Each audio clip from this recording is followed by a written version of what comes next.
तो इस सीरीज के लेक्चर 2 में आपका स्वागत है। कुछ डिटेल मेरे बारे में पता ही है आपको, इसलिए आगे बढ़ जाते हैं। नहीं पता पॉज करके पढ़ सकते हो। Important instruction regarding this whole series जो कि पिछले लेक्चर में मैंने समझाया था, तो आई डोंट थिंक समझाने की जरूरत है। पहले क्वेश्चन पे आ जाते हैं। ये रहा आपके सामने। बोल रहा है कि diamond cut diamond science brilliantly due to, चार ऑप्शन है, करेक्ट जवाब कौन सा है? तो इसका करेक्ट जवाब है due to total internal reflection. होता क्या है, मैं डायग्राम के साथ आपको एकदम बता देता हूँ हर एक चीज, ठीक है। तो ये सारी चीजें आप बाद में पढ़ लेना, पहले समझ लेते हैं, है ना कॉन्सेप्ट। देखो, टोटल इंटरनल रिफ्लेक्शन एक फिनोमिना है। जब लाइट एक मीडियम से दूसरे मीडियम में जाती है तो उसका रिफ्लेक्शन होता है, जब एक मीडियम से दूसरे मीडियम में चली जाती है ना।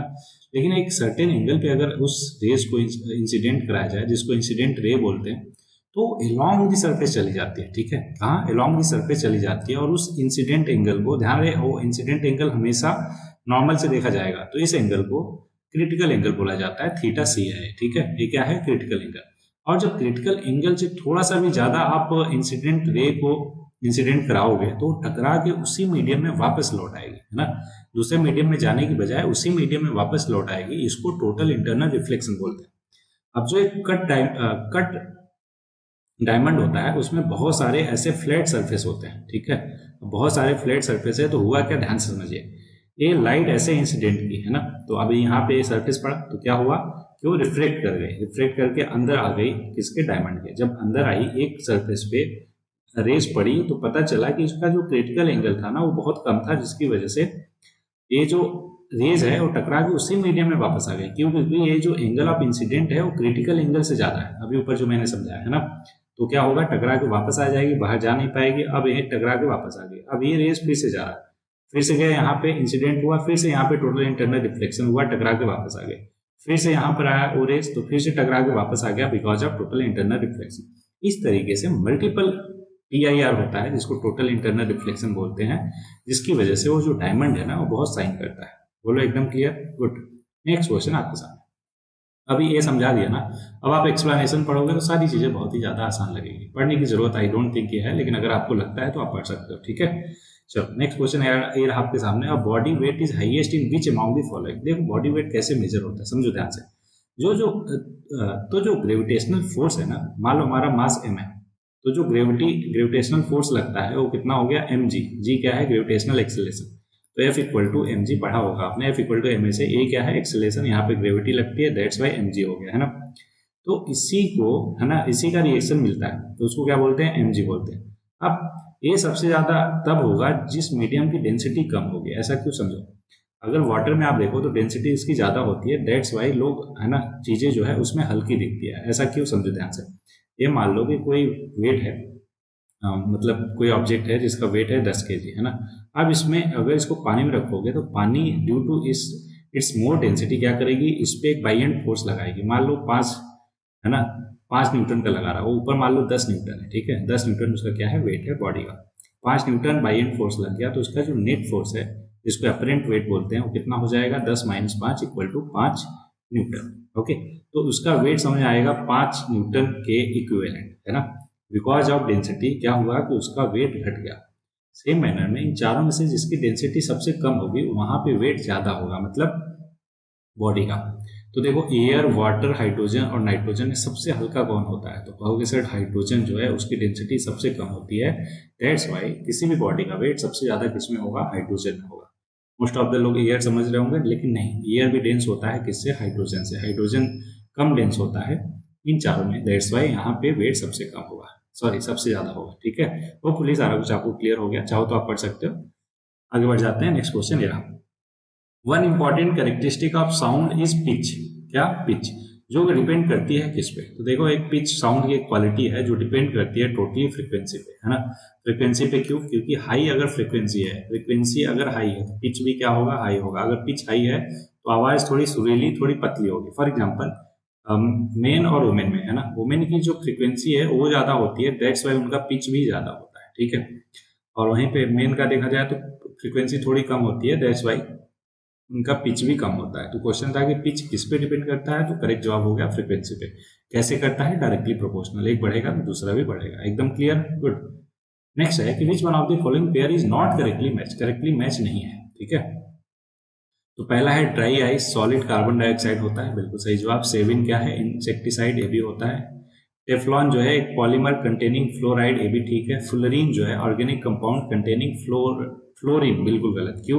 अभी हमने देखा कि फ्लोरीन जो है वो फुटबॉल लाइक स्ट्रक्चर उसका भी हमने देखा क्या है, कार्बन का एक एलोट्रोप है, दैट्स वाई ऑप्शन डी गलत हो जाएगा, जो कि बोल रहा है कि एक ऑर्गेनिक कंपाउंड है जिसमें फ्लोरीन होता है, बिल्कुल गलत। ठीक है, होपफुली आपको बहुत ही अच्छे से समझ आ गया। फेमस फ्लोरीन क्या है? C60। क्या है? हॉलो स्पेरिकल इलेक्ट्रॉइड या फिर ट्यूब टाइप का होता है। सारा कुछ आपको पता है, इसलिए आगे बढ़ जाएंगे। अगर थोड़ा हिस्टोरिकल एस्पेक्ट जानना हो तो पढ़ सकते हो।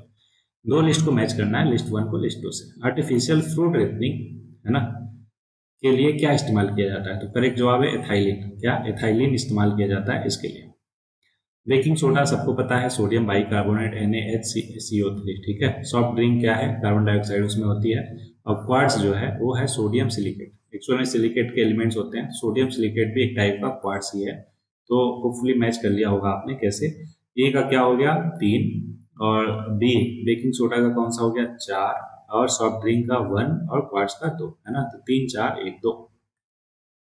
ओके, ये लिस्ट दे दिया। अब इसके बारे में सारा डिटेल। एथाइलिन गैस की बात किया जाए तो C2H4 फॉर्मूला होता है इसका। केमिस्ट्री के स्टूडेंट हो तो आपको पता होगा, डबल बॉन्ड है। क्यों? क्योंकि ENE है ना, सफिक्स क्या है? ENE। यूज किया जाता है आर्टिफिशियल को फ्रूट्स को आर्टिफिशियली पकाने के लिए। It trigger the ripening process and it is a natural plant hormone produced by fruits as they ripen. ठीक है। Soft drink contain carbon dioxide, पता है, जग जाहिर है। क्वार्ट्ज जो है is a hard crystalline mineral composed of silica. क्या? Silicon dioxide. लेकिन sodium silicate also known as water glass is produced by melting quartz. Silica को जब मेल्ट किया जाता है with sodium carbonate, it's used in various industrial application including market making detergent, adhesive और protective coating for various surfaces. ये सब इस्तेमाल है किसका? क्वार्ट्ज का। ठीक है। नेक्स्ट क्वेश्चन आपके सामने। Which of the following polymers are used for making bullet proof material? ये तो एक तो हमने देख लिया केवलार, है ना, केवलार हमने देख लिया। और दूसरा भी होता है लेक्सन। क्या है? इन दोनों को यूज किया जाता है बुलेट प्रूफ मटेरियल बनाने के लिए। तो पहला और तीसरा करेक्ट जवाब हो जाएगा किधर है? ऑप्शन सी में। तो option C will be the correct जवाब। देखो, Kevlar is type of polyamide that has high strength और टफनेस। लेक्सान क्या है? एक टाइप ऑफ पॉलीकार्बोनेट है that has high impact resistance, excellent transparency और लाइट वेट इन नेचर। वहीं पे ग्लिप्टाल की बात किया जाए तो एक टाइप ऑफ एल्कलाइड रीजिन है that is used for making paints और coating but not for bullet proof material. Okay, तो अभी आपको ये भी पता करना है कि ये किसके लिए इस्तेमाल किया जाता है ना, ध्यान में रखना है, मतलब पता तो चल गया। नेक्स्ट है, it television viewers using this antenna to receive satellite signal do not receive signal during rain, है ना। जब बारिश होती है तो आपके टीवी का, है ना, अभी तो ऐसा कुछ भी है नहीं ज़्यादातर, क्यों? Because of development. 2017 में पूछा था, उस टाइम पे प्रॉब्लम था, उससे पहले, है ना। ऐसा क्यों होता है? 3 ऑप्शन है, 3 स्टेटमेंट है। पहला है of small size of antenna. तो देखो, जो टेलीविजन का सैटेलाइट होता है ना, मतलब वहां से जो सिग्नल है वो वीक होता है, तो इसलिए स्मॉल एंटीना की वजह से। अगर बड़ा एंटीना होता तो ऑब्वियस है सिग्नल अच्छा कैच करता। तो ये भी करेक्ट रीजन है, स्मॉल एंटीना की वजह से। दूसरा, रेन ड्रॉपलेट्स एब्जॉर्ब करती हैं एनर्जी ऑफ रेडियो वेव, बिल्कुल सही है। तीसरा है, rain droplets disperse the energy of radio wave from their original direction, ये भी बिल्कुल ठीक है। जनरली स्टेट्समेंट है तीनों के तीनों, तो करेक्ट जवाब हो जाएगा, माफ कीजिएगा, 1 2 एंड 3 ऑल। ठीक है, ओके।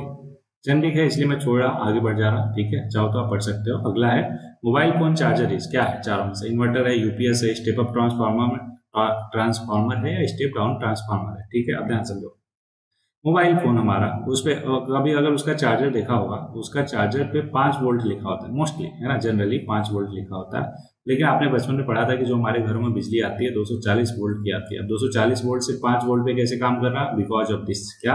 स्टेप डाउन, क्या? स्टेप डाउन ट्रांसफार्मर की वजह से। ठीक है, तो मोबाइल फोन चार्जर क्या है? एक स्टेप डाउन ट्रांसफार्मर है जो 240 वोल्ट की इलेक्ट्रिसिटी को 5 वोल्ट में कन्वर्ट कर देता है। बोलो, एकदम क्लियर? ठीक है। नेक्स्ट है कि the stains due to leakage from the LPG cylinder is because of, है ना। तो जो स्टेन है ना, अजीब सी वो आती है बदबू, खुशबू, बहुत सारे लोगों को तो खुशबू लगती है। ठीक है, तो वो किसकी वजह से होता है? चारों में से, है ना।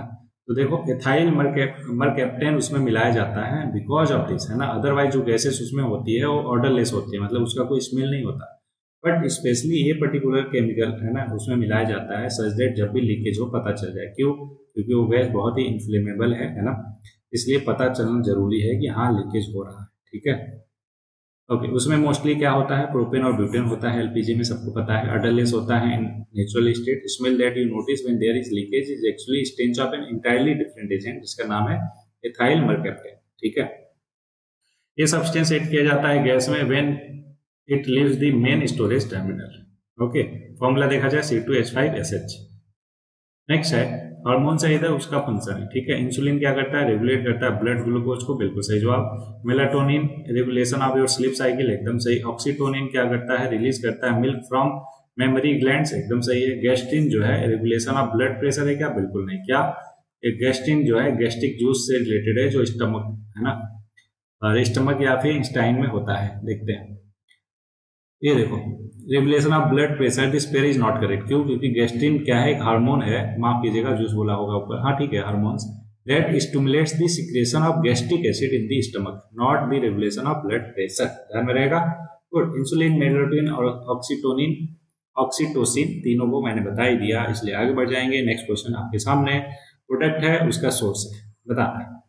ओपियम तो आपको पता होगा, क्या ये फ्रूट से बनता है। उसके फ्रूट जब वो अनरिप होता है, मतलब पका नहीं होता है, तो उसको एक कट लगाते हैं, उससे जो निकलता है, ठीक है, उसको लेटेक्स बोलते हैं उसको इकट्ठा करते हैं और फिर उसको प्रोसेस करके ओपियम बनाते हैं, है ना। तो एक का तो बिल्कुल सही है। तीसरा रबर, रबर जो है स्टेम से निकलता है, उसको भी वैसे ही कट लगाते हैं, वहां से जो लेटेक्स निकलता है उसको इकट्ठा करते हैं, बाद में प्रोसेस करके रबर बन जाता है। ये हो गया चौथा, बाकी का पता नहीं। ठीक है, तो एक काम करते हैं, ए और सी की हेल्प से करने की कोशिश करते हैं। 3 4 हो गया, ए का 3 सी का 4, वेरी गुड। तो ऑप्शन बी हो जाएगा। अब यहाँ से पता चल गया कि हींग जो है वो रूट से आता है और क्विनिन जो है वो बार्क से आता है। अब डिटेल में देखते हैं चारों। ठीक है, तो ओपियम पता है आपको, ठीक है, कहाँ से आता है बता ही दिया मैंने। क्या है, सेंट्रल एशिया में, नेटिव टू सेंट्रल एशिया, एक फ्लावरिंग प्लांट है जो सेंट्रल एशिया में मिलता है।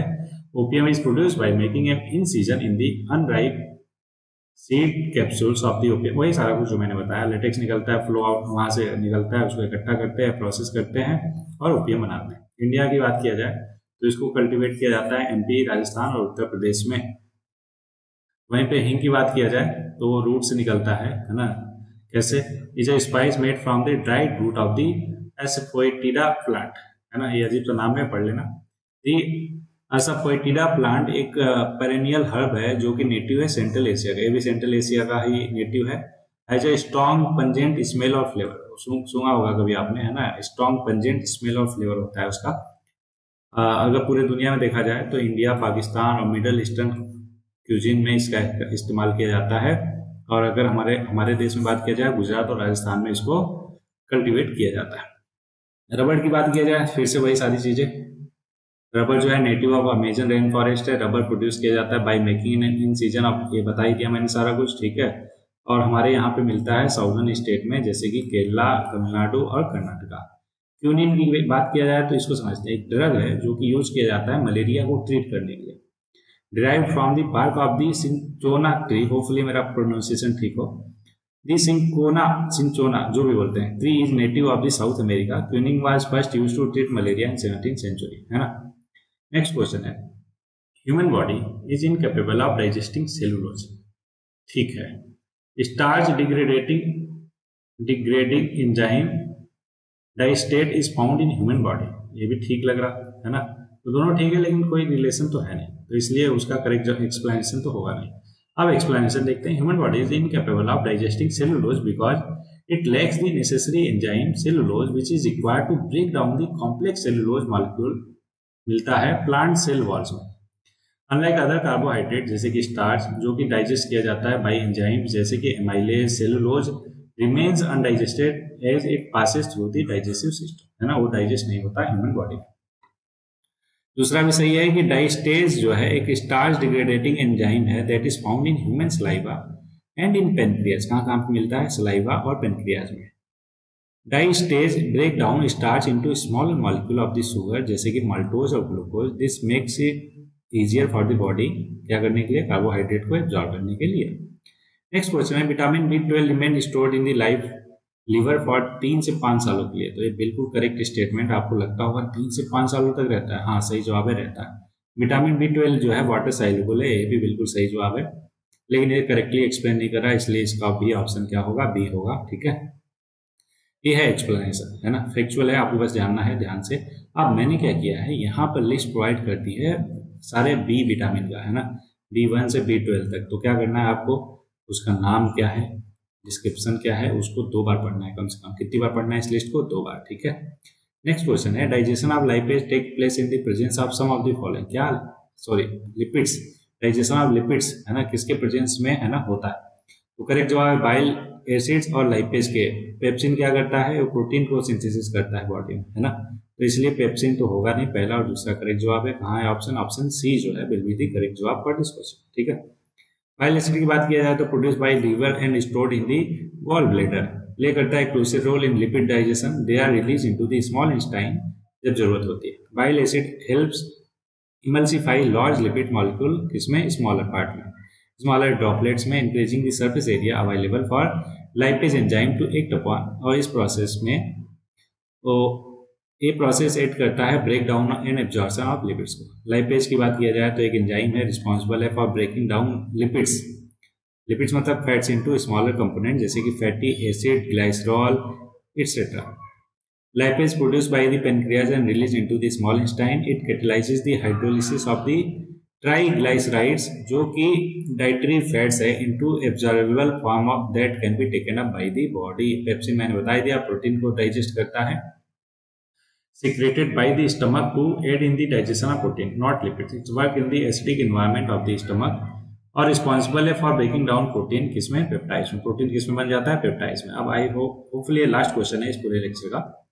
During respiration energy is produce in the form of, बचपन से पढ़ते आ रहे हो, एटीपी फॉर्म में, एडिनो ट्राइफॉस्फेट, है ना, एडिनोसिन ट्राइफॉस्फेट के फॉर्म। ठीक है, बचपन से पढ़ते आ रहे हैं इसलिए पता ही है, इसलिए आगे बढ़ जाएंगे, जिसको करेंसी ऑफ द सेल भी बोलते हैं। जैसा कि लास्ट में कुछ लाइन्स रहती है आज के लिए है कि success is not the absence of obstacle but the courage to push through them, है ना। तो सक्सेस वो नहीं है कि आपके जीवन में कोई दिक्कत तकलीफ परेशानी ना हो, ये सारे होने के बावजूद भी आप उनके थ्रू आगे बढ़ सको, है ना, सक्सेस उस बला का नाम है। होपफुली आपको ये मजा समझ आया होगा, साथ में मजा भी आया होगा सुन के।